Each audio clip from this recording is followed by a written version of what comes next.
मुची प्रार्थनान, हेच मुचे मागणी. हीच मुची प्रार्थनान, हेच मुचे मागणी.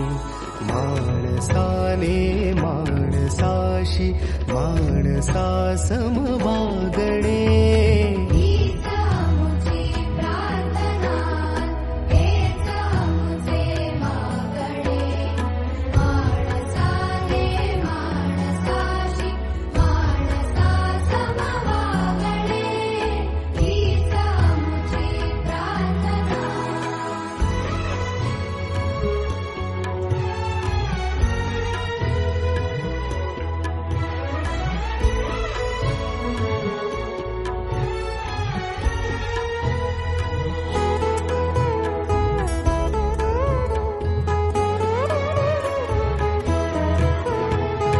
धर्म जाती प्रांत भाषा द्वेष सारे